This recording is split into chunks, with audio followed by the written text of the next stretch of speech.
Washington State, outbound Danville, Cron, Lawson, and Burnside Bridge until just past Benson Tech. Inbound Sunset looking much better, but still heavy from just past the zoo to Southwest Fifth Avenue. How about some good news? I-205 looks very, very good as we speak.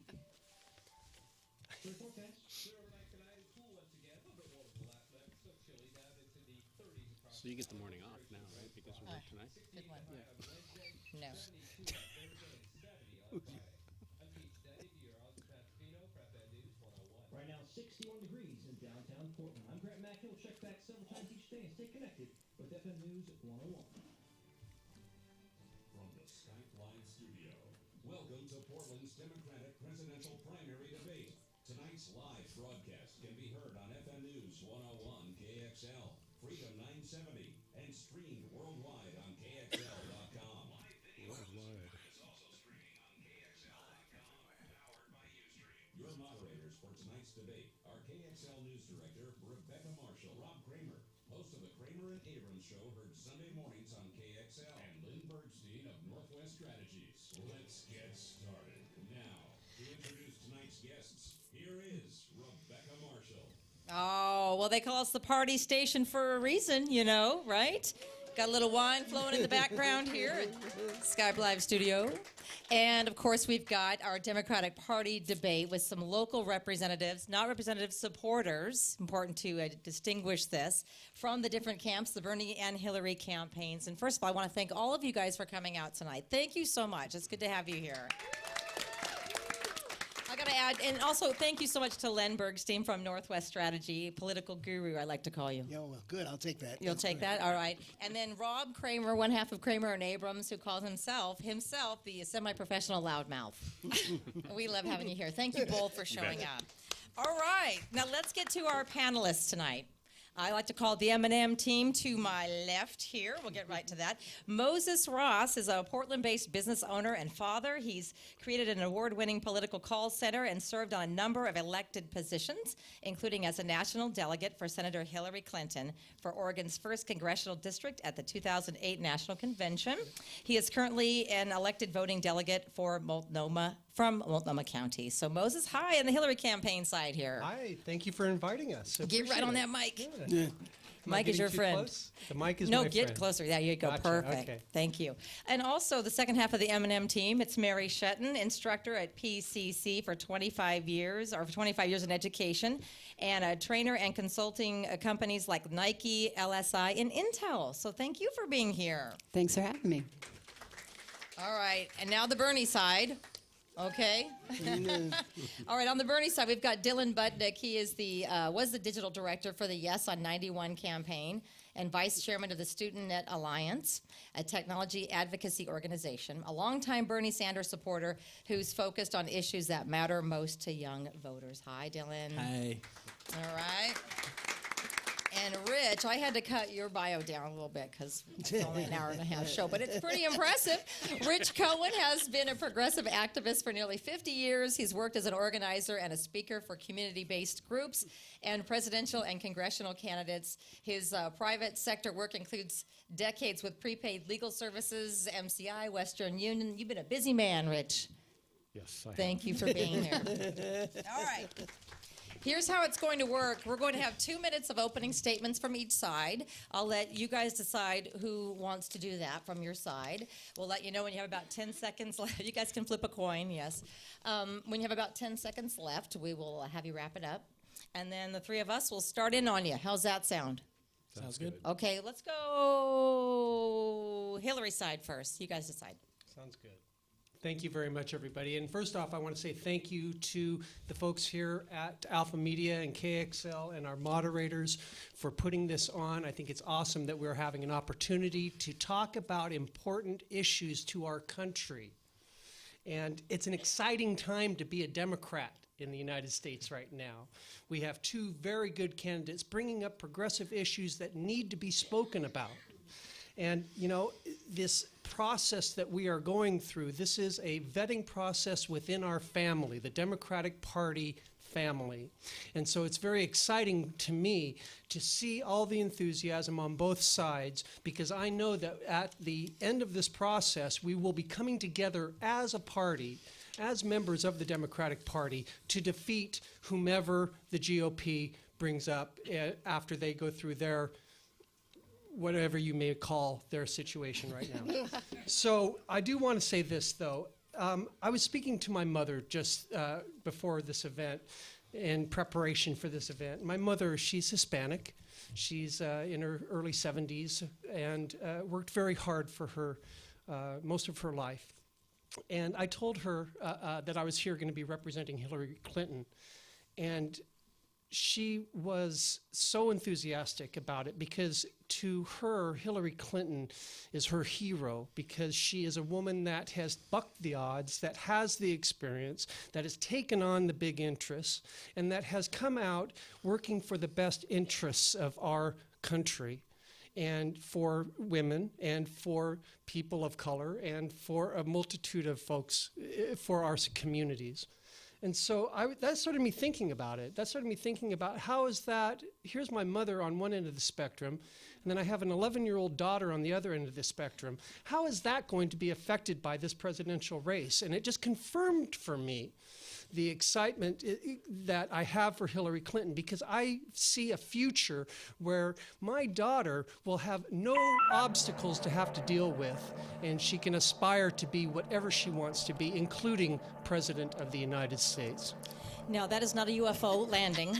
That is actually when you know that your time is up. So you timed that perfectly, actually, Moses, but that is kind of scary, isn't it? Sorry to all the people out there. All right. Who was doing it on this side over here? Okay, it'll be Rich talking for the Bernie team. Well, I too want to thank Alpha Media and KXL Radio for making this forum possible. I'm here for Bernie Sanders. I'm here for him because of his exemplary character, his absolute loyalty to the average American citizen, and his deep devotion to the common good. This is the first time in my life that I can see a path ahead that offers me a meaningful voice in the future of my country. Bernie Sanders genuinely loves this country, but unlike some who claim they do, Bernie actually includes the people in it, all of us, and has from the start. At age 21, he was arrested for protesting segregation in Chicago's public schools, and that sense of justice, of fairness, that feeling for people, even at that age, has traveled with him all the decades of his life. And throughout this time, he has consistently stood up for us against the most powerful financial, economic, and political elites in this country. Bernie deeply believes that at the moment of our birth, you and I were born into the ownership of this democracy. Ownership with an inherited birthright to govern. And that gift was given to us by the first three words of the Constitution, we the people. Didn't say we the corporations, didn't say we the richest. Abraham Lincoln clearly understood the meaning of those words when he asserted in his Gettysburg Address that we are a government of, by, and for the people, of, by, and for us. But the harsh reality is that we don't control a country we own. Money does. So the intention of Bernie's campaign and the movement that will follow it is to reclaim our precious birthright as America's sovereign owners and then act accordingly. Finally, the best way to get to know the real Bernie is to go to your computer, type in Bernie Sanders' old videos, and track the public life of this remarkable man, always fighting for us and always on our side. Thank you. All right. I'll go ahead and ask each of you a question, and then you guys can ask the next round, Lynn and Rob, okay? So let me go back to you, either Dylan or Rich, you can answer this. Bernie Sanders has a lot of ideas that really resonate with young people: free college, higher minimum wage, cutting college debt interest rates. Do you think these are ideas that he could actually get passed through Congress? Yeah, I think that these are ideas that can get passed through Congress. What really resonates with me as a young voter, just from who Bernie is, a lot of Democrats aren't really enthused too much by the fact that he is a recent addition to the Democratic Party. But to me, I think a strength of his is that he has been an independent in Congress, and his efficacy was It was challenged when he first took a seat, and since he's been in Congress, he's been the amendment king. He's been able to work with the Congress, kind of build bridges between the Republicans and the Democrats to get progressive agendas passed. And I think that free college education obviously is a progressive idea. Reforming our healthcare system is a progressive idea. I think that his experience shows that he is able to build these bridges and get these kinds of things done. All right, the Hillary camp, Eminem. Let me ask you this. She's clearly has decades of experience in Washington, D.C. How does she balance between becoming an insider, too much of an insider, and still a voice for the everyday person out there? Well, this is Mary of the M&M team. Hillary's been a fighter for decades for families, for children, and she's not been owned by the banks because she's gotten things done. She was the first one to go for single-payer health care, and they used to call that Hillary Care. She's for families and always has been. When she lost that battle, she got 8 million children covered under the CHIP program, passed. And the other programs that she's been very keenly a part of is passage of the Lilly Ledbetter Act, equal pay for women. And she just has years of accomplishment. It's not a job where you can just get some on-the-job training. She's ready day one. She's a fighter, and she's been fighting for us for a long time. Rob Kramer, would you like to go ahead? Yeah, I'd like to ask a question of Dylan and Rich in the Bernie camp. In a lot of respects, the Democratic Party doesn't seem to be really a small d Democratic Party. And I'm talking about the superdelegates. In the process that you have for choosing your nominee, there are a lot of delegates that are locked up. They're not bound to a candidate by the vote of the people, and that accounts for a large portion of Hillary Clinton's current delegate lead. And I'd just like to ask you, from supporters of Bernie Sanders, does that make it feel to you as if it's a little bit illegitimate, the large delegate lead that Hillary Clinton has now? For me personally, yes, in a way. It seems like the whole superdelegate system, it's kind of disingenuous when major media is reporting this crazy lead, and they're neglecting to tell you that they're including the superdelegates that have pledged their support. In 2008, it was the same thing with Barack Obama, and the superdelegates switched over at the end. So I feel like it's a bit disingenuous when it's reported that she has such a large lead. Rich, do you want to touch on this at all? I think in the end, the superdelegates are extremely important to us. The strategy right now is to pick up at least 57, 58% of the vote between now and the end, I guess, California. And so that we can go to the convention, we want to get close, at the very least, very close. And then it's up to us to make the case to the superdelegates over a couple of things. One, who is most electable? And virtually every poll consistently over the last 6 months has Bernie beating every Republican nominee. And on the other side of it, the other part of it would be the business of this is going to be an issue between the past and the future. And the Democratic Party has to look at itself and decide where it wants to be. We're going to have millions of young people that are going to have a lot of energy. And that energy is interrupt you. The going to be UFO channeled. landed. Thank you, Rich. I'm sorry about that. I was trying to be polite about it. Let me stay with the Sanders group for just a second, please, and go back not to the techniques of the campaign, but the substantive issues. Is there one bill or two bills that you would point to that Bernie Sanders passed when he was in the Senate that you think is emblematic of the kind of president he would be? So what I can say here on that, just a little bit. While he was a senator, Bernie basically passed a lot of things through riders through the Congress, and he formed these kind of bipartisan groups with people that wouldn't normally sit together at a table and work on something. So the one thing that I can point to, I mean, there's there are a lot of things.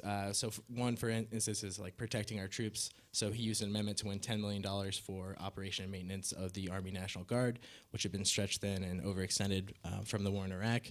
He also passed a $10 billion, it was for healthcare centers, and he was able to get that through kind of a gridlocked Congress and was able to, like I said, bridge the gap between the Democrats and the Republicans, and get them publicly to say that, you know, they don't want this done, but in private saying, we really need this money, we really need funding, we need this. I'm going to go back to you because I don't know that you guys had a chance to answer to the superdelegate question. Would you like to have a rebuttal on that? Sure. Rich, I think you make a lot of good points. And I think if you recall, in 2008, the system worked because Obama was able to sway the delegates. I think what's going on right now, we disagree, but I think what's going on right now is that there's a huge vote of confidence that's happening for Hillary and her resume of accomplishments, both foreign policy and domestic. And that's why all the electeds are going for her. And it's simply a vote of confidence that that they have rushed to support her.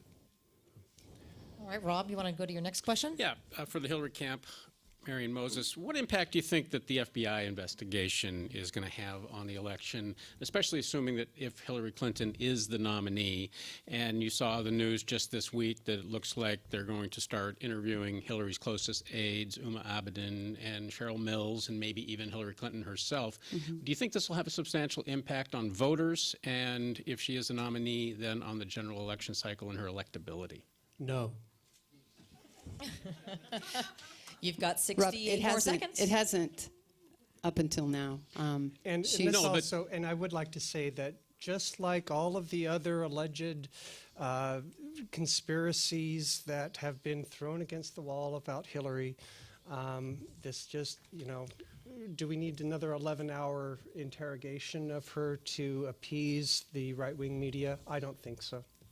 But in the event that there was an indictment, and it looks at least very possible, if not likely, that the FBI will recommend an indictment to the Justice Department. If that happens, you still think that that will not have an effect on the election? I think personally that what we have seen in opinion polls is that people have pretty much they either like Hillary or they don't like Hillary. And most of that has to do with either a coalescing of years of thought about Hillary, years of media, negative and positive about Hillary. And so my opinion is that this just is, if you haven't made up your mind about Hillary yet, one more alleged situation is not going to sway you. And so I don't think it's going to have any kind of a negligible effect. I'm going to ask you both questions that came from both of your camps. I will start with the Bernie camp over here. And the question was, why do you think Bernie Sanders does not appeal to voters of color? Well, I think he does appeal to voters with color, communities of color. But Hillary Clinton has had a 2-decade start on appealing to that constituency. And communities of color right now, and have over the years, felt rather safe and comfortable with her. And I think it has as much to do with familiarity as it does with substance. Because if you look at the substance of it, and I hope we can kind of get into that a little bit, particularly her ties to Wall Street, and the impact that that's had on communities of color and the rest of us, well, then I think we'll have something to talk about. And one thing I would like to mention is in the last primary where voters actually voted, I think it was 76 to 24% in favor of Hillary Clinton. And I think those numbers were also equated with the African American community, about those same ratios. And I would also like to point out that in the caucuses, all of the states that he has won recently have a very small minority of people of color. So I think it's kind of, you know, let's look at the facts here, Rich. I think that, you know, it's been pretty said loud and clear that Hillary has that support. The fact is the numbers are growing in the non-white communities, if you will, particularly in the last 4 to 5 caucuses. And slowly but surely, as people get to know this man, things begin to change. Nationwide, as you know, he's got a 1 or 2 or 3 point lead. He's been creeping up on her over this time. And again, he has the highest favorability ratings of any candidate in either party. And Mrs. Clinton, kind of the opposite. So, and I think that helps to explain why the two of them are neck and neck in the national polls. Well, I think, the polls are wonderful.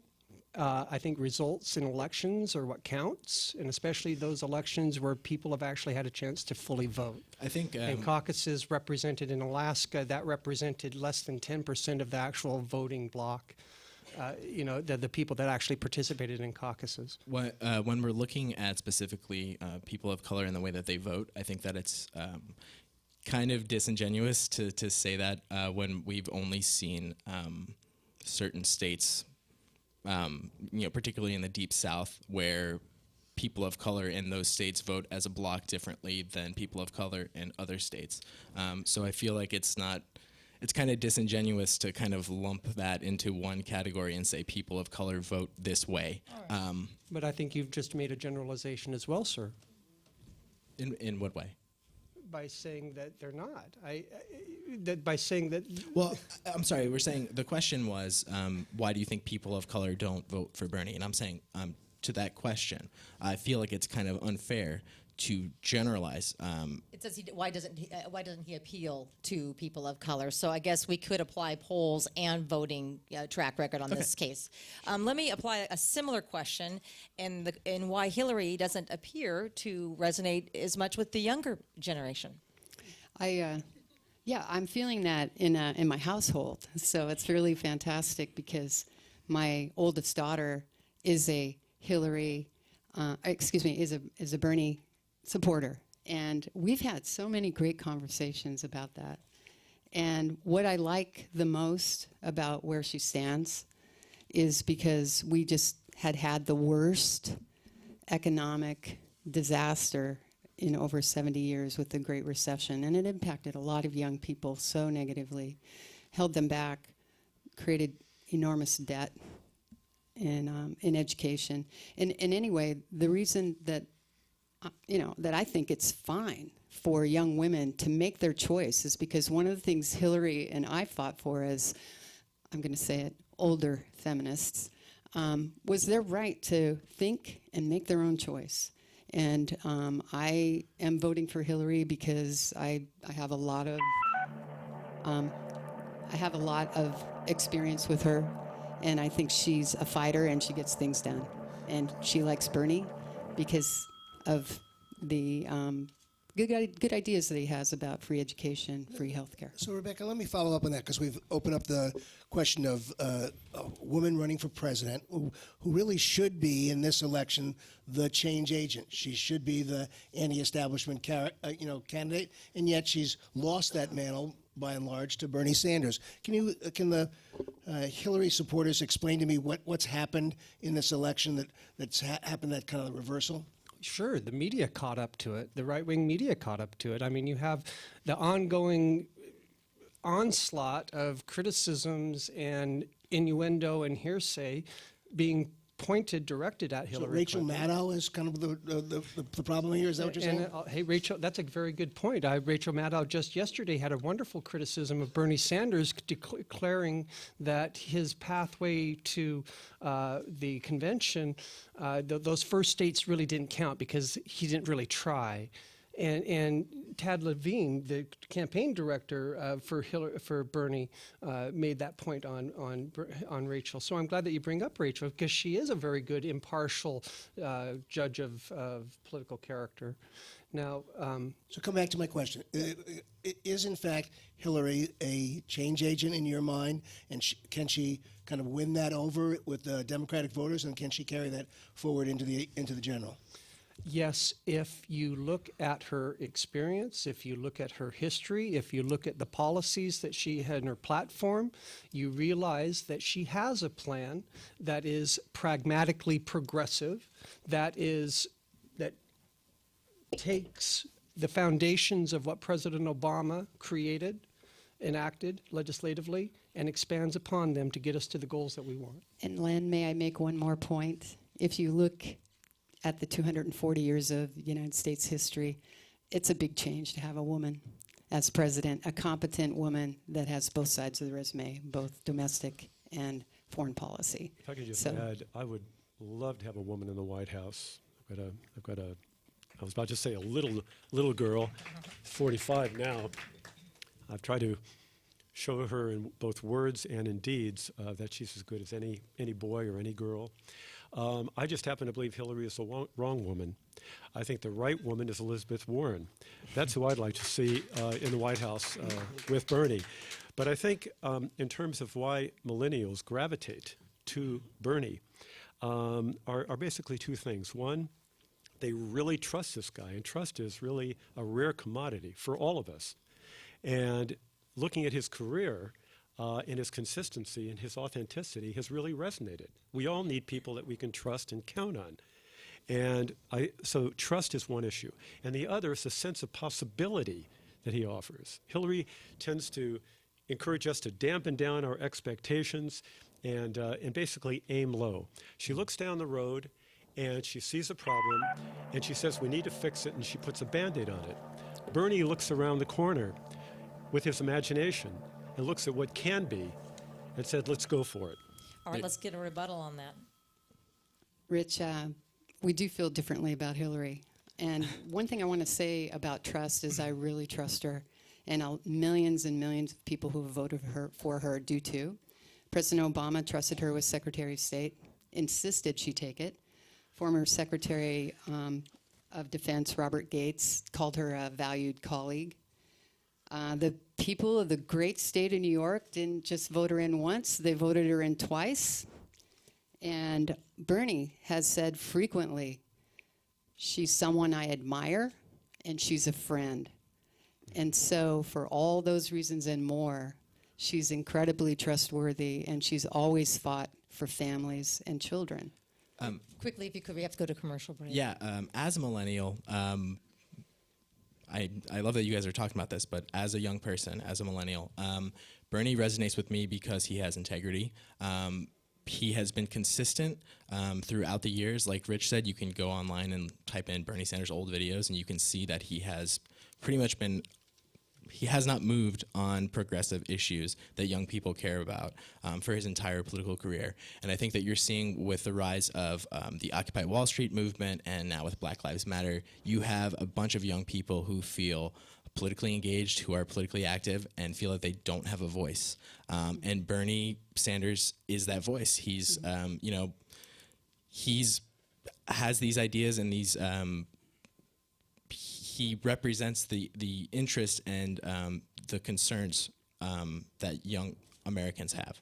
We have so much more to talk about. Pot, we got to get to pot, right? Gun control, taxes, foreign policy. We're taking more of your Facebook questions at KXL's Facebook page. We'll take your in-studio questions as well. Let me just recap who we have on our panel tonight. By the way, we're talking about the Democratic candidates and their supporters here. Rich Cohen, a progressive activist for nearly 50 years with the Bernie campaign. I know you hate when I say that. He just keeps rolling his eyes. Quit saying that, lady. We got Dylan as well. Dylan Budnick was the digital director at the Yes on 91 campaign. In the Hillary camp, it's Moses Ross. Your nice long list here. I got to look in there. Senator Hillary Clinton, a national delegate for her, and also Mary Shetton, instructor at PCC. 25 years of education. Really good discussion, you guys. And we'll go to a quick break, and we'll come right back for more on this on FM News 101.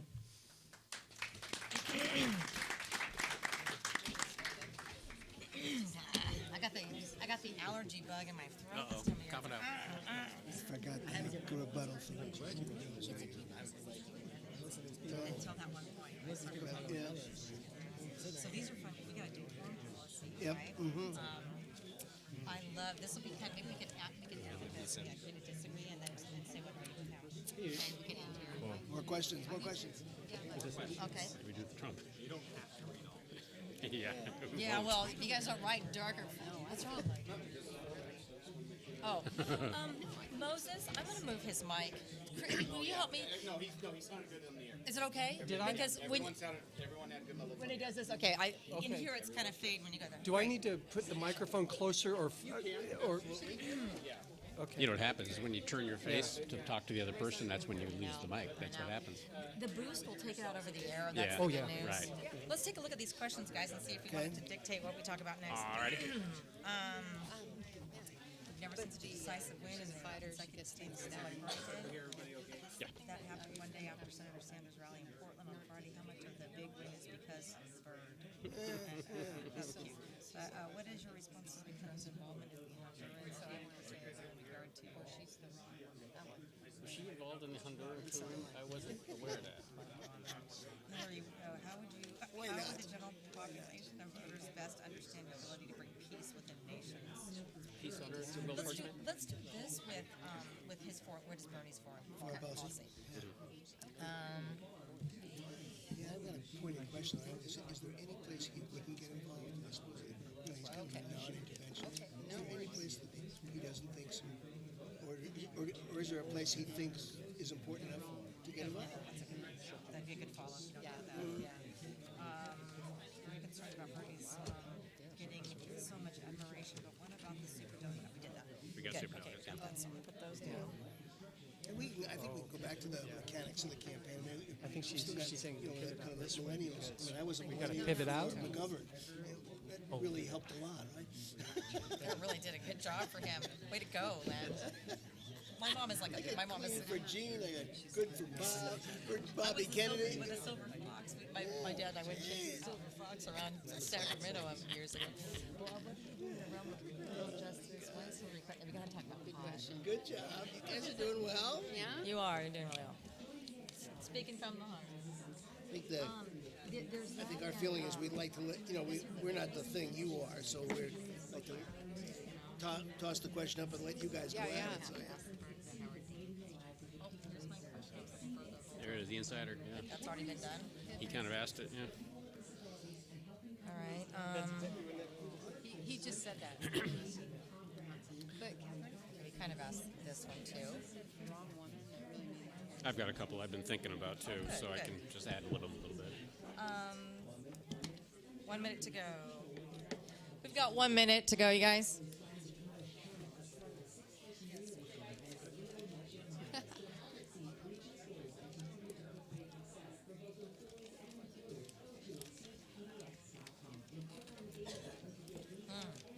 That's a good question. How is Bernie Sanders help the Democratic Party on the state level? in Oregon, in terms of specifically, how will he kind of affect the race one way or the other in Oregon? All right, guys, we're about ready to go here. Are you filming this, sir? Hi, buddy. Is he filming? I think so. It's on. Is this will Bernie Sanders thing? How will he be I just don't want to get the mic in the way of the film. Yeah, you know, I think so.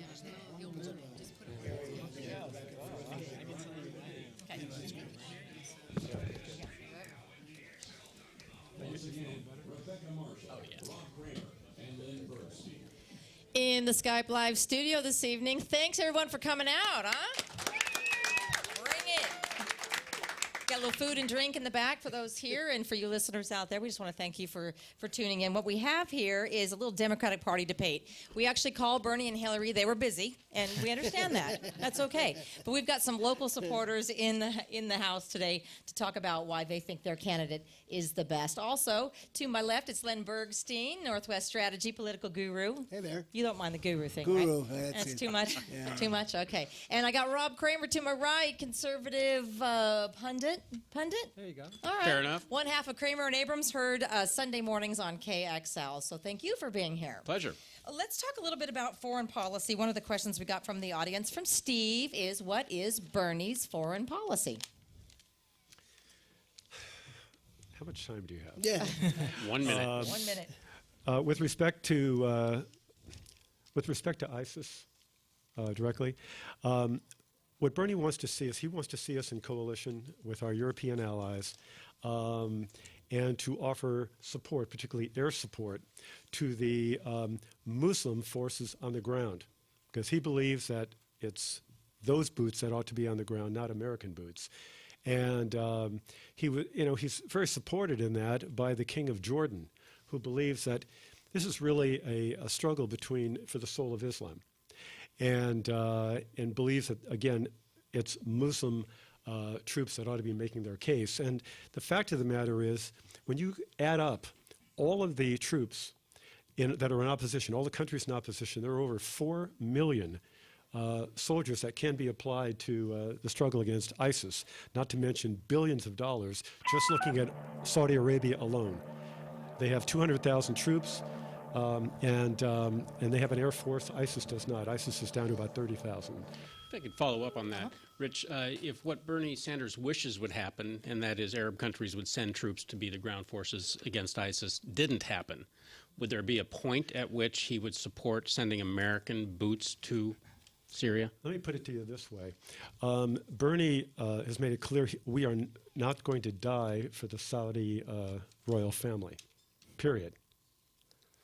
So if the countries in that area don't feel like ISIS is a sufficient threat for them to defend themselves with overwhelming power, then perhaps our subordinate role is more than adequate. But ISIS would come here and start to commit. Look, ISIS, you can have 5 ISIS fighters over here and 30 over here and 20 over here, and that's pretty much police work and good intelligence and so on. Okay. But in terms of having the ISIS army coming over here, not likely. But is there any place in the world that you see the United States interests so important that you think that the President Sanders would intervene? I mean, is there any place where it's so important that the U.S. interests that Sanders' presidency would intervene? Well, we have to be clear about what the U.S. interests are. Are we talking the corporate interests who literally run this country? I mean, whose interest are we talking about? If the American people collectively decide that there is a threat that Bernie will obviously bring to them, then we'll move forward on Vote that. of Congress? But we are not going to be running around the world and overthrowing governments. Mrs. Clinton is very much inclined to regime change. And more recently, we lost a rather wonderful woman in Honduras, an activist, environmental activist, indigenous activist, who decided against, I think she was struggling against a dam there, and the corrupt dictatorship that Mrs. Clinton was very supportive of, continues to be supportive of, and saw to it that the democratically elected president who was overthrown, she saw to it that that person could not return to Honduras. It's really despicable. She saw to it. I could hardly. She saw to it. She saw to it. She in saw working to it. with that regime. She has a history with that regime. I think your personification of the ails of foreign policy and is wrong. I think if read her book, and listen and just read what she has to say about her relationship with the Honduran regime, and that'll answer some questions. Okay, so I guess we can ask a similar. It's presented in a little bit of a different way, but it's the same idea. This is for you guys. How would the general population of voters best understand your ability, if we were speaking to Hillary Clinton, to bring peace within the nations? Well, I think she, in her book, called out the smart power that always doing and working first with diplomacy. And she's very recently also talked about continuing to build the coalitions that she had built when she was Secretary of State, and continuing to, when American interests, when it's needed, we will take care of our American interests. But it's not her first reaction is not to go to war. It's to take diplomatic measures to, again, build strong coalitions, and then, if necessary, and only if necessary. But she's been very aggressive in her foreign policy. I was surprised to hear that about Secretary Gates, because she went over Gates's head to Obama to encourage that we supported that regime change in Libya. And she does that. She's doing that in Syria. It just seems to be characteristic of her so-called experience. Well, Experience that's where, is not what Rich, matters. that's where I think you're making a leap. You know, yes, it's true. Libya, there was a decision to be made, and her decision in the room with among many other decision makers convinced President Obama. But I also think that it's unfair for people to Sunday morning quarterback when you didn't have all the information, Rich, and you weren't sitting in the room, and you don't know what all the choices But were. we can't always leave it to the elites to make those decisions. Well, we have a representative Obviously, we're not in the government, room. We're Rich. not in the We have a room. representative government, and so, you know, we do put our best information forward and try to elect the best people possible. Mary, do you think they're representing us in truth? If I Well- could follow up on the foreign policy question here for a second, looking at Hillary Clinton's record as Secretary of State, and speaking of Sunday morning or Monday morning quarterbacking, maybe this is a little bit of that. But if you look at her record and what she's running on as far as her effectiveness as Secretary of State, Egypt had regime change, first with the Muslim Brotherhood, which the administration supported. Now it's been taken over by a military junta. The red line was drawn in Syria over chemical weapons, and when they were used, nothing was done. Now Syria's been overrun by ISIS, what was called the JV team by her boss, President Obama. In Libya, regime change was supported, and now that's a mess, and ISIS is controlling much of Libya. All over the Middle East, things have fallen apart, and it causes me to say, well, is that a defensible record on foreign policy that should make people promote Hillary Clinton to the presidency? Oh, you know, I'm sorry. Did you Well, I was just going to say, Rob, so you're crediting her with all of that action. Well, she was Secretary of State for Yes. most of it, plus the Yes. Iran nuclear deal, which now they've been violating it by testing missiles already. So, Well, and there's information within the agreement to change that agreement too. So isn't that true, Rob? Yes. have they made any steps towards enforcing that agreement now that they've already violated it months after the ink was dry? I'm just asking, is this a record that you're proud to support to promote her to president? How is that germane to Hillary Clinton? The fact, your point of as far as them violating the arms agreement. Hillary Clinton was originally there in the first part of in the first term for 4 years to help lay the groundwork for that treaty. And so if there is a violation of the treaty, there are mechanisms within the treaty to be able to do something about it. Now, so if there's a problem with a violation of the treaty, why is it in Hillary's lap? Well, the real problem with the treaty, I would say, is the fact that it gives a route for Iran to eventually get a nuclear And weapon. and once again, I ask you,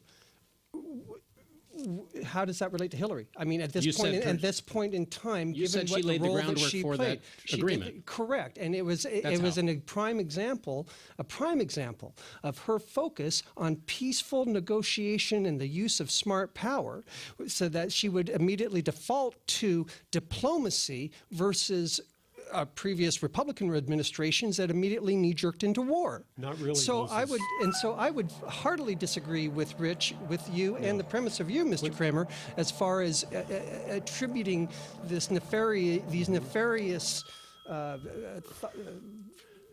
actions to a public servant that was chosen by our president to represent our country in foreign affairs. She for 4 years. originally she For 4 supported the years. Iranian Was deal. Bernie Sanders appointed? Originally, she I didn't supported hear his name. Originally, she supported the Iranian deal, and now that sanctions are dropping off of Iran, guess who is pushing for more sanctions? I mean, we have a real hawk over here on our hands, and that would worry me plenty. Should she get into the White House? Well, wouldn't the sanctions be a natural byproduct of any kind of a violation? Because part of the terms of that agreement that she helped negotiate was to, if there was a violation, that the sanctions would be reenacted. If she So didn't have a what pattern is of regime change, as she does, then that may a be pattern more of regime more change. credible, Can you yeah. explain that pattern of a regime change? I Yeah. don't understand that. Sure. Pattern of regime change. Right, and I started as a talking to Secretary you. of State, as a senator for 2 terms. Yeah, let's not be as- overly impressed with I'm not a resume, understanding. Moses. You know, it's one thing to have been somewhere. The question is, what values and what judgment do you apply to what you're learning? You know, where's the wisdom? You know, where's the judgment? And I think that she does not do well in that I'm gonna category. In your opinion, I I'm might going to add, jump in really Rich. quick. In your opinion. This is a great discussion, and I wanted to.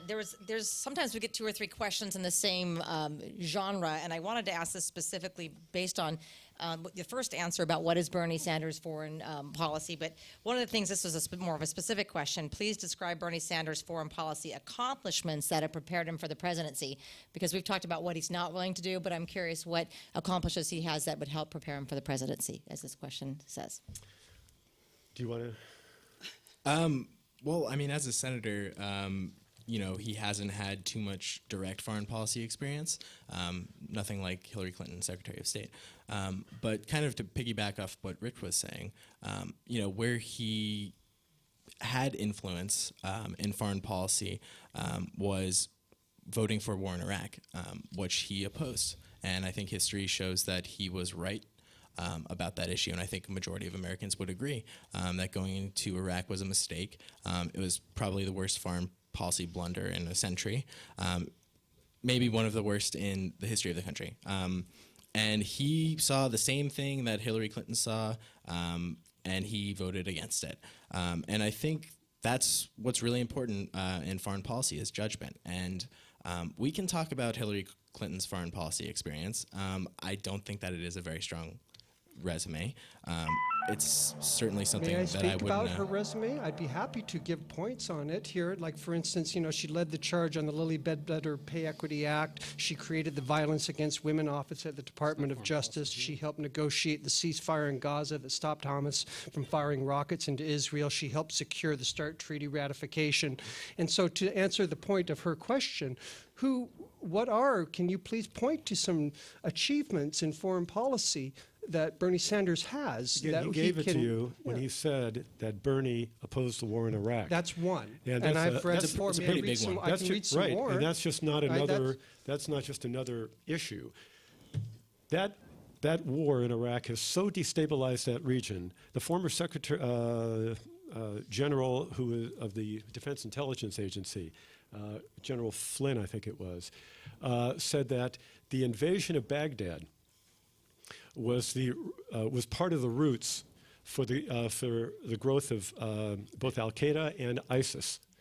I mean, it was a terrible, terrible judgment. But the Again, point as he of- pointed but out, the point they of both saw winning- the same information, and she And has all those- subsequently said that it was a mistake.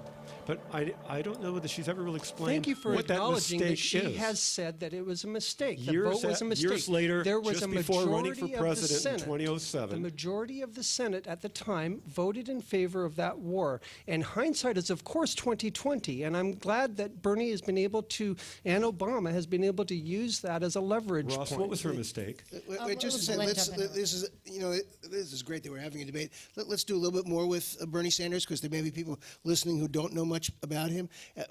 Other kinds of votes you can talk to us about, defense spending, international affairs, treaties, anything like that. Have you got anything else that our listeners would like to know about him?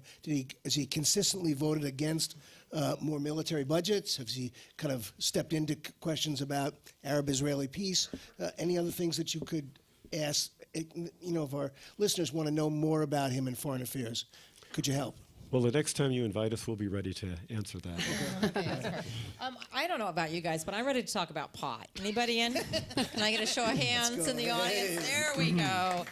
All right, I'm coming back at you guys up in the M&M camp here. And by the way, if you're just joining us, we're having a little Democratic Party candidate debate here with some local supporters from both of the camps, and a lot of passion. And so it's really great to have you guys here. I know it's hard not to get fired up, but we're glad that you are getting fired up. Okay, speaking of getting fired up, sorry, I had to go there. Come on. Oh, my goodness. The kids aren't listening anymore. Why is Hillary Clinton against federal legalization or delisting marijuana from Schedule I controlled substances? Why is she against legalization of pot? I think I can answer that question. Partly, as I understand her position on that, it's a federal versus a state issue. The federal issue is that they can decriminalize marijuana and they can declassify it, and that's a whole separate realm of legislation that has to be dealt with, and that's the only realm that the president can deal with. There is the states that regulate marijuana, and the individual states have that ability to be able to enact it, medical marijuana or not. 21 have enacted a medical marijuana law. So from the perspective of the presidential campaign, I think it's a similar one. I think she talked about this at the debate, the last debate, saying that the federal government, she can only go so far to change regulation, but then there was also the states and their regulations that would have to be done on an individual state-by-state basis. So it couldn't be coming from the federal level by fiat.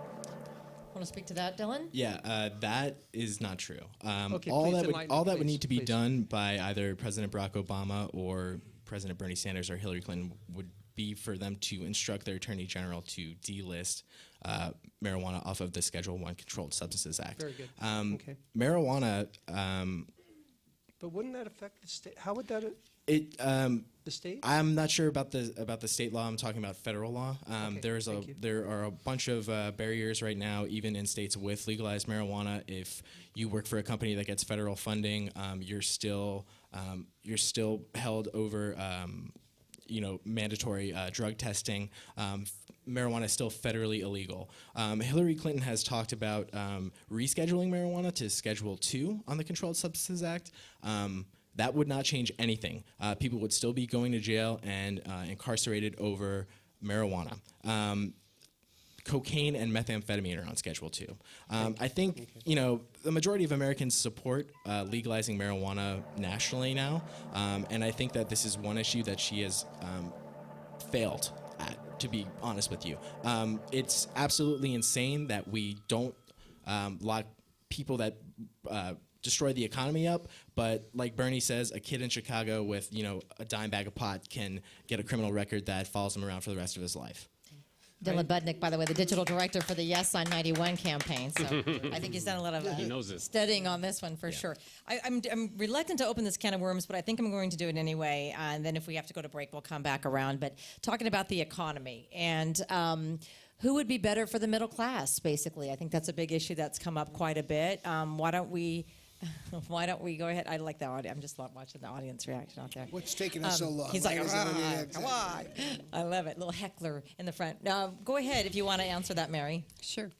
Well, she has tackled that issue on a number of levels, and she's actually, experienced through President Clinton's administration a tremendous growth in the economy, and where every level of every strata enjoyed a level of increase in their income. And so one of the many ways that she's wanting to achieve a better economy is, well, first of all, equal pay for equal work. That would be really a great start.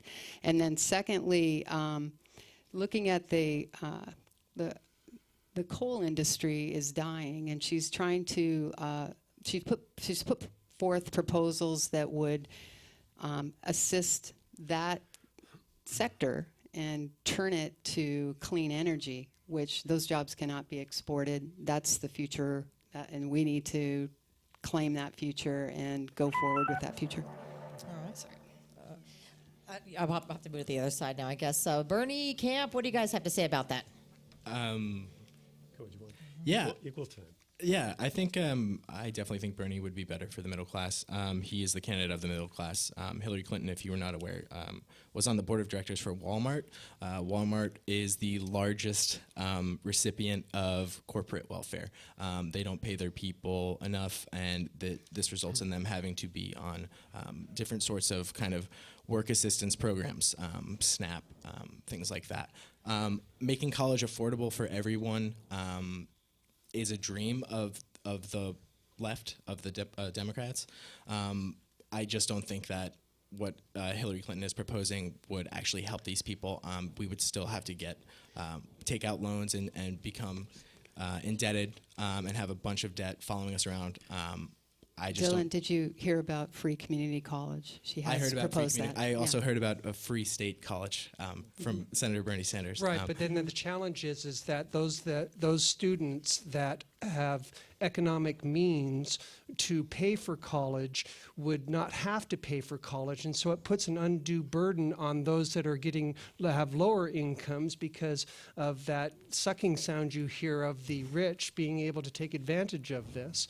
And so the policy that the platform of Hillary Clinton on this is to make sure that that equity situation is taken into account. Free community college for all United States citizens, which is the foundation of education in our communities and the precursor for much of our major university work.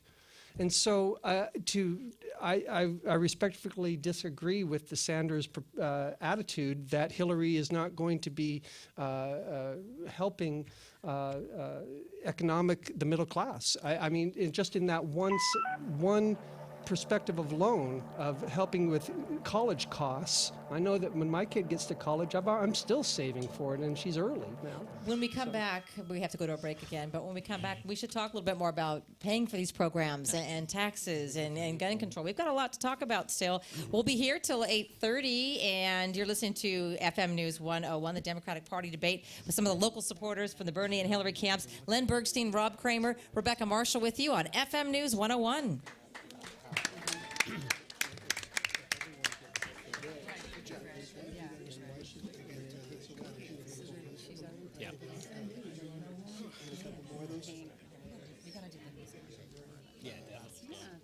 I also think that there's a I hear you. More. again with the idea of mine. Can you give me a minute and afterwards I'd love to talk to you? Thank you. Yeah. Okay. differentiates them too. Yeah, I totally want to talk to you. What's your name? Let's do Mary. this. Let's do this. Okay. When we come back out, let's hit the how we're going to pay for it. Oh, about Trans-Pacific Partnership. How do we pay? And then we'll go. My apologies. You mentioned coal on the other side. What about environmental stances?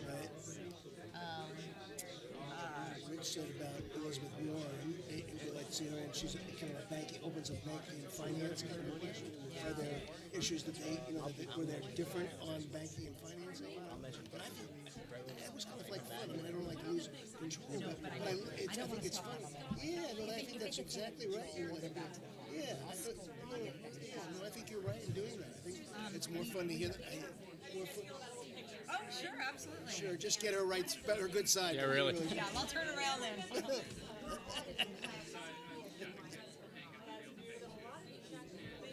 Thank you. The other thing is, why won't she release the Human Sex transcript? And then we've got, I still want to get my Bill Clinton affected. And then what do we do? We have to end it. Well, I think that's right. You got to.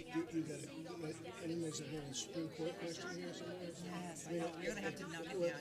Is there somebody to the right of Merrick Garland or to the left of Merrick Garland? Do you think that they would? What do you think? Have we got too much going on I here? think this is. This is important. Yeah. How do we pay first? Right. How do we pay first? Taxes. Why don't you go there? I got the tax question from Facebook, which we still got queued up. So I think, Perfect. Why don't you do that way? yeah. So we'll start there. Lynn, we'll go have you go on the environmental. Okay. So I think it's important, but we're kind of running out of time. I wonder if Well, I think the question is, are you satisfied that your president's appointed the right person, or would your candidate recommend somebody else, and how would they get it through? I think the whole kind of like, if you got a practical solution versus a non-practical solution. But I would say that the question that's probably reasonable. I'm being drawn into the direction Really kind of fun questions. And the other one, I'm drawn in the direction of the economy and the law.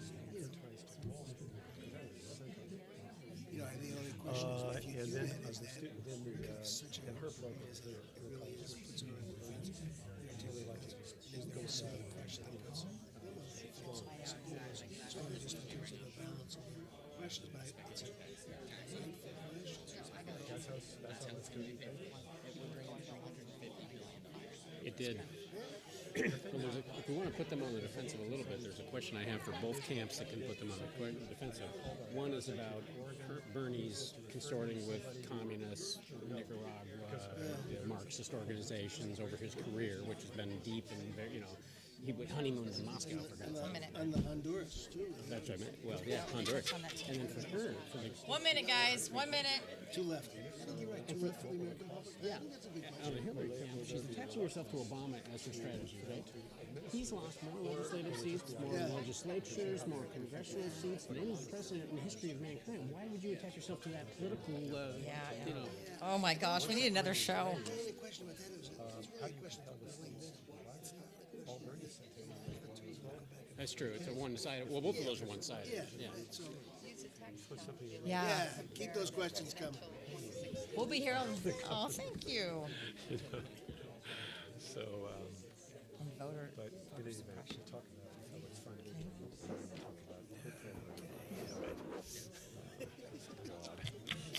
Can't believe it's already 8. I know. Don't even go fast. I know. Like, whoa, what?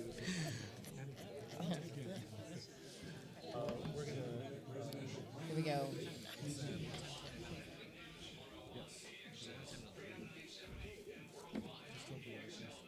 Once again, Rebecca Marshall, Rob Kramer, and Lynn Bernstein. Oh, here we go. Our last half hour. Every time we do something like this, the first thing you think of is, well, we have enough information. Well, we have enough stuff to fill the time. And I have a stack of cards here and questions, and I think we're going to have to leave a lot on the table, that's for sure. But we're so glad you're with us. I'm with Rob Kramer and Len Bergstein, and also some supporters of both the camps, Bernie and Hillary, and we've had some really good spirited discussion. On the other side of the break, we were talking about all the free education and lower interest rates for college and all these really great offers that sound really, really wonderful, and Rob wanted to get a little bit deeper into that. Well, we've got a question coming over Facebook from Belinda, and talking about taxes from Bernie Sanders' plan on taxes. He wants the rich to pay their quote-unquote fair share of taxes. Would he consider, or how do you feel about a flat tax that got rid of all loopholes and therefore got rid of all corporate welfare through tax loopholes? No. You like those tax loopholes? The truth is, I have never heard Bernie say a word or write a word about the flat tax, so I'm sorry, that's about as far as I can go with it. Go. Yeah, I mean, I would. I'm kind of in the same camp. I think that Bernie's tax plan makes the most sense to young people, at least. Progressive tax. We have some of the lowest tax rates in history. Bernie has said consistently throughout his political career that Reaganomics has failed. We basically need a new tax structure, and I don't think that it's out of the question to have a progressive tax system, at least until we, figure something else out.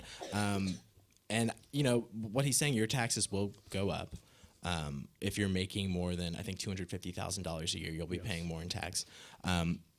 But for everybody else, your taxes will go off, but will offset the cost of healthcare. So however much you're paying a month towards your healthcare insurance, it kind of evens out after the taxes go up. At least that was my understanding. Yes, and it would be great to get into specific programs, like the infrastructure program. Well, let's stay on and some taxes of the others. because there's some other things and, we'd like and to how, but how it's going to be paid for, how each program. And we'll is get going into to be paid that for. as well. But And back that's on the going to mean tax question for just a second. Yeah. Bernie Sanders wants the rich to pay a greater proportion Yes. of the federal tax burden. No, he wants them to give back the money they've taken from the middle class. And I the see. working So when they poor. earn money, they take the money from the middle class. But how much should the, say, wealthiest 5% of Americans pay in as far as a percentage of the total tax burden? Do you know what that number is now, and what should it be under Bernie Sanders? Does he want the wealthiest 5% to pay more than 50% of the tax burden? Because that's roughly where it is today. The marginal rate for them would be It's not- 52%. The effective tax rate would probably slide under. But I'm talking about the 50%. percentage of taxes paid. The top 5% of wage earners pay half, roughly, of the percentage of taxes paid. How high would Bernie Sanders want that number to be? Obviously more than it is now. Yes. So do you know? We don't have. But that's part of the fairness, is having 5% of the people Well, take 50% of the burden of the federal tax. part of the receipts? part of the fairness, or most of the fairness, has to do with identifying the essential needs of the American people and then identifying what that cost would be, and who or what would be the source of that, and we can do that if we go through each program. Now, in terms of just the percentage, and it's very important, and it's not, not a light matter, to really understand that over the last 3 decades, literally trillions of dollars have gone from the middle class and the working poor to the upper 1% or 1/10 of 1%. And so what we're asking for, and I don't even like the idea of asking for it. And Bernie would go beyond asking; he would be compelling that taxes, both corporate taxes and individual taxes, are going to go up for people who make over $250,000. And to be clear, half of all Americans earn under $30,000, and the median income is $50,000. So most of what we're talking about would not affect the overwhelming majority of the American people. Got to honor the time. Sorry, we got to switch on over here. So, Well, you know what? It was interesting. While we were talking about this, I went to the good old internets, and I went to a website, Vox.com, which is a pretty impartial website as far as giving information out. And they have a little calculator there. How much does each candidate's tax plan affect you? And so I put in there, while listening to this, I put in there a married couple with 1 child making a combined income of $80,000. And the calculator tells me that under the Clinton plan, the tax rate would be 16.6, and you pay $60 more. You pay $60 more under the Hillary Clinton's tax plan. Under the Sanders plan, you would be paying $10,600 more. And so I get the idea that these need to be offset. I get the idea that we need to be able to pay for all of this pie-in-the-sky idealism that Bernie is talking about. But my point is, the practical side of this is that this is going to really dramatically affect a lot of people. And what we have to do is we have to look at pragmatic progressivism, a pragmatic approach to dealing with this economy. That's a contradiction in terms. It is not. It is a realistic term of aspiring to progressive values in your legislation, but being realistic in how to achieve them. It's kind of like with the superdelegates, they've been committed, so Don't paralyze yourself with realism too much. all right, we're going to move on next to another topic, because we got to cram them all in now in the next 20 minutes. Go ahead, Len. So many Oregon voters will be choosing their president based on environmental issues. So how about if we talk a little bit about what your candidate's best environmental position is and how it differentiates from the other candidate? Okay, let me start with the Clinton side. Well, she's talked a lot about what she would like to promote, and that clean energy and the clean energy economy, and that she's repeated over and over that this is the kind of good jobs that will boost the economy, will be better for the environment, be better for people, and will also, they're just not jobs that can be exported out. And so she has, I think, a very clean and a systemic program that she's been proposing, and I think that it's, I think that people are really attracted to it and drawn to it. Bernie Camp. Dylan, you want to take this one? Yeah, sure.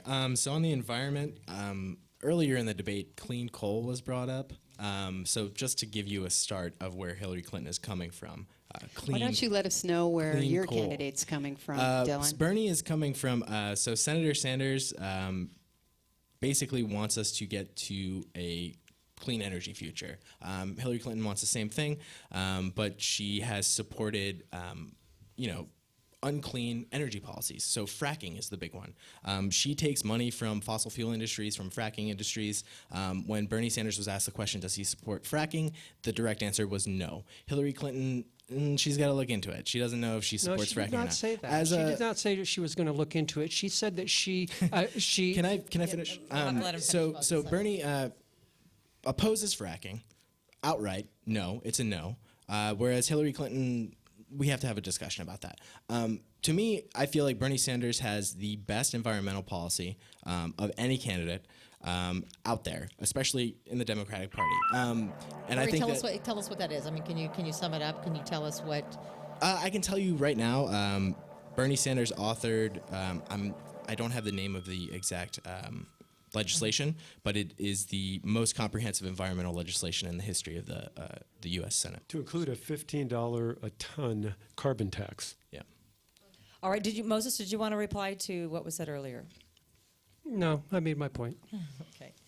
We wanted to touch on the Supreme Court nominee, and where you stand on that. Do you want to take this one, Lynn, in specifics? Just in specifically, the president has put up Merrick Garland, and some people are concerned about the fact that that may be too moderate a choice. Is there somebody that your candidate would select that would be different than Garland, and would you have a chance of getting that through? So what I would say, I don't know the exact who Bernie Sanders is eyeing right now. He has said, however, that he would have a litmus test for any Supreme Court nominations or nominees, and the litmus test would be if they oppose Citizens United. And they would have to say outright directly that they need to overturn, to take a quote from him, this disastrous Citizens United decision. Take a minute and just explain that, just in case there's somebody who's listening and doesn't know what Citizen United is. Just a second. Citizens United basically allows for corporate entities to donate like a person would donate. So they're able to pull their money and create super PACs and just give huge amounts of money to political campaigns and candidates. Unlimited. That's right. Unlimited funds. And not transparent. Okay. Yeah. Anything about on the Clinton side? I haven't heard any word about, who she would nominate other than, I haven't heard her take a stand on that. That's okay. I think we can pretty confidently say that it would. There is an interesting dynamic with the Supreme Court justice right now, as you all know, that Obama is being stifled as far as having a hearing and having a nominee for his nominee. And there's even an argument out there by the GOP to wait until after Obama's term and the next president is elected. And so, if Hillary was that person being elected, I venture to say that it would be a person in the mold of Sonia Sotomayor or Ellen Kagan or Ruth Bader Ginsburg. I can pretty safely say that would be in that mold. Is it too early to talk about Trump? Let's do Let's do it. 'Cause I like this. I thought once we've we've verbally battled for an hour and a half, we can kind of come to the middle on something here. I don't know why I said the middle. I have no idea why I said that. But the question from Steve is, what do we do with Trump? What do we do with Trump? Who wants to take this first? Go ahead, Moses. No. Oh, you were pointing. I was pointing them. You're like hot potatoing it back and forth. Ah. Well, he just totally triggers the worst in us. He definitely does not play to the angels of our better nature. He just so beats up on virtually every constituency out there. And I personally think he's going to lose big time. I think he appeals to a very narrow part of the American people. I don't dismiss why people are angry and upset and see him as a channel or as a way to express that anger and upset. It's not surprising to me that he is getting the support he is on one end and Bernie is on the other end. People are just fed up with the way things are. And I know you hear that every single election. It is at a tipping point, finally. And so I think in the general, go ahead. It should be said, too, that head-to-head, Sanders versus Trump wins by a way larger margin than Clinton versus Trump. And I think that there are a lot of independents that are looking at Senator Sanders, and he's certainly getting a lot of those people coming over to the Democratic Party. And I'm afraid that if he is not the nominee, if Hillary's the nominee, versus Trump, those votes will disappear. That is what Trump says about Republicans. I'm bringing people out to vote that wouldn't have normally voted. How do you respond to that over there? Well, What Dylan said. I think that, Dylan, the point that you make about the polls are a snapshot in time.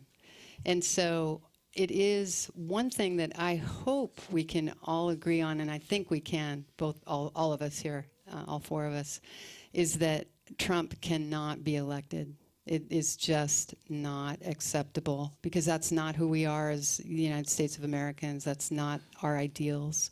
It's not the presidency should not go into his hands. And so as far as, why is he so popular? I think Rich, I think you summed it up very well. You know, there's just some very, very unhappy, never voted before demographic out there that he's hitting a chord with, and I more liken him to a barker and a circus barker than a real true statesman.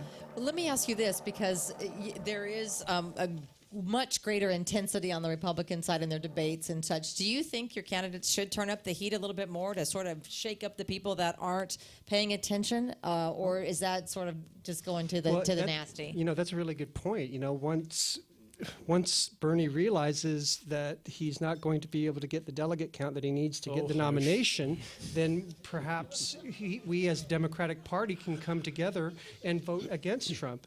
And I would venture to say also that that is exactly what will happen, is that after the primary process is over, all of us that are supporters of a Democratic Party member, be it only for the last year or be it for the last 40 years, that we will come together to vote against Trump. I just want to say there's a website, it's called iwillookintoit.com.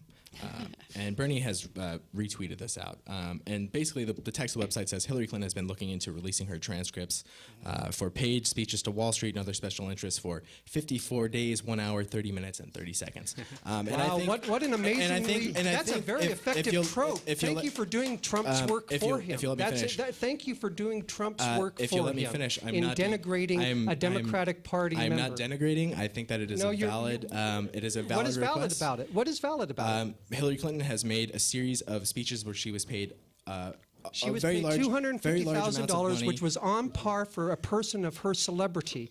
That was she will not release the transcripts. Senator Sanders has released his transcripts. There are none. So hold on. I just want to make a point. I don't think that Dylan, do you think she? Can I finish? No. Well, please? one thing, the point that you made is that she hasn't released her transcripts. Mary, we'll let him. We'll go ahead. I think that if we're looking at this. As Donald Trump versus Hillary Clinton, you know the first thing, and you even brought it up, the first thing he's going to say is release the transcripts. And I think that it is doing the American people a disservice for Hillary Clinton not to release those transcripts. If she's saying something to big banks behind closed doors that the American people can't see or look at, that's ammunition for the GOP. Okay. And you're perpetuating it. Thank you. Well, Mary, what did you want to say? Oh, Dylan, I just wanted to say that I don't think that she has a backlog of tapes that she is keeping from us all, and that it's such a pointless criticism. That what I really wanted to say, and what I was hoping to hear from the four of us, is that we do, on the Democratic side, have an embarrassment of riches in who we have to choose from, and I think Bernie has done a tremendous service to the Democratic Party. But I also believe, as I've said before, that Hillary has both sides of the resume, and I think that she has proven over and over again that she fights for families, she fights for kids, and she's not beholden to anyone. And for anybody to suggest that is outrageous. Why is Wall Street pouring millions into her campaign? And Rich, why did Wall Street pour millions into Obama's campaign? I have no idea. Well, I'm just saying, if you keep bringing up red herring, no, it's not the point. They would not be putting that kind of money in her campaign if they didn't believe for an instant that she would not be there for them. That's okay for you to have that line of logic, but it's our campaign finance reform that needs to be, reshuffled. Why doesn't she stop taking that money? So this issue seems to be a real hot button for both of you. And what I want to say is that what we can expect in the campaign. So we've got very big races kind of coming up, lots of delegates. We've got a New York primary. We've got Pennsylvania. Eventually we get to Oregon.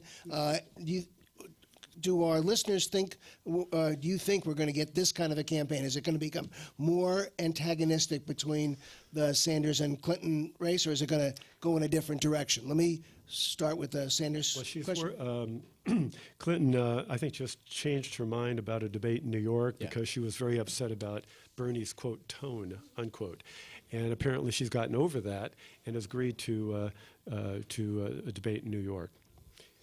Contentiousness-wise, it'll continue, and frankly, it should continue. Okay. Why? What benefit does contentiousness do when it comes to debating issues and policy? Because all it does is it takes it into the gutter. Well, no.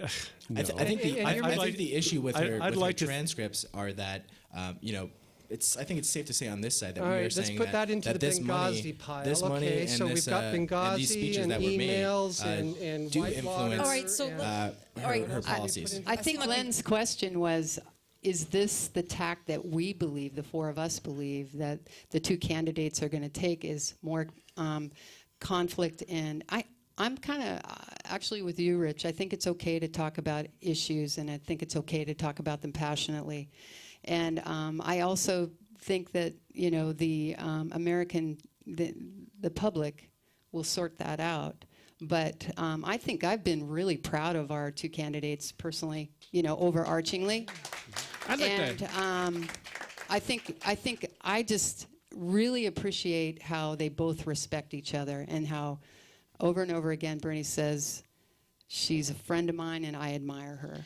And he obviously, she, you know, has treated him very, you know, respectfully too. And will it get to Republican down in the gutter? I don't think so, because we have two substantial, intellectual, talented people, smart people, sharp people that are running for office that we get to pick from. It'll Get never Rob- get. does It'll Rob never like get that to- low. Rob I'd like getting to ask a votes? Oh, and question then there's Rob. about the Rob Democrat Kramer. Party unity, because it's something that the Republicans are facing in this primary season as well. There's a lot of fear that if the establishment were to engineer something at a contested convention, and elect somebody other than the top two candidates, or so Trump doesn't get the nomination, that there would be a mass exodus from the Republican Party. And I'd like to ask, if that similar thing happens on the Democratic side, and there's some shenanigans that happen to deny Sanders a fair shot at the convention, do you believe that Sanders voters will walk from the eventual nominee? And let me just put out a hypothetical.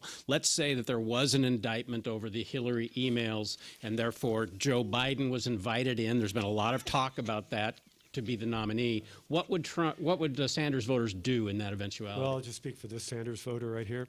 When this is over, if we don't prevail, I'm going to encourage every Bernie person I run into to put an X next to her name, and because for me that X is not going next to her name.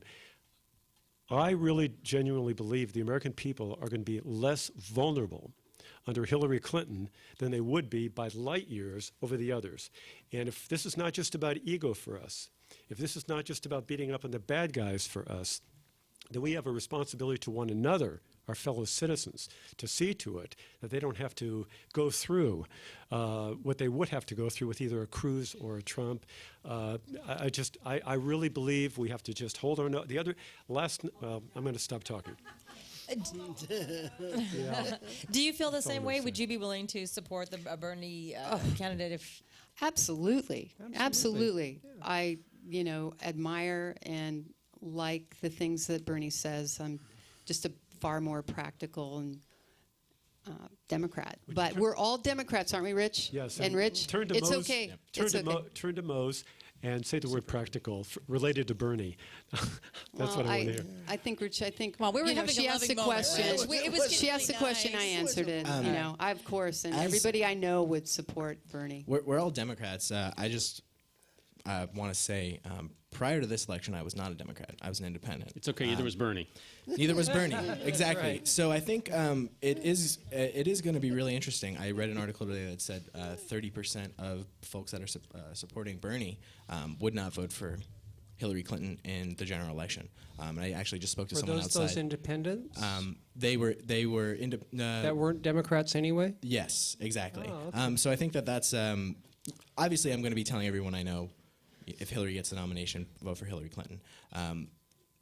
However, I think that it's important to understand what he has done with youth voters and with people who are so disgusted with politics as it currently exists.